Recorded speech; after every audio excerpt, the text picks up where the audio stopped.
I know you are angry, and I am angry as well, but we cannot lose our calm at this point of time.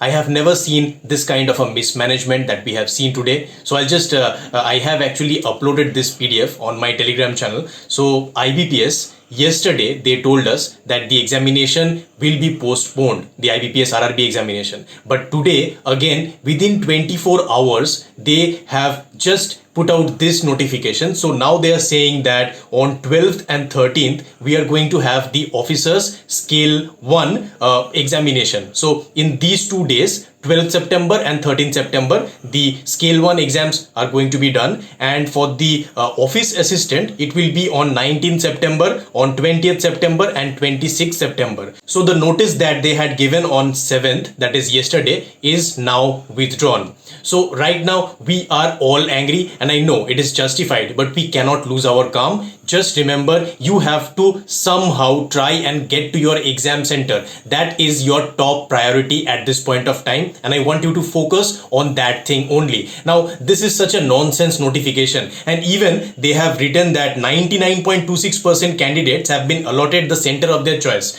Wow, IBPS मतलब बहुत अच्छा, हाँ कितना मेहरबान है देखो. So perhaps they want that we should be grateful to them that they have done it like this. But anyhow, forget about those things. Right now, try and arrange some kind of private vehicle. If you have already cancelled your tickets for your bus or train, try with the public transport first, and if you do not get that chance, then you can go for a private vehicle. And you can also do one thing, you can raise a complaint on the CGRS website that they have. I will be putting the complaint structure and everything in the pinned comment and also in the description, so you can check it out. And that is the entire thing that we can do right now. Focus on getting to your exam center and don't think about any other thing at this point of time. My best wishes are with you. Stay focused, and we are going to have enough time to be outraged later on. Stay calm, make your plan and execute.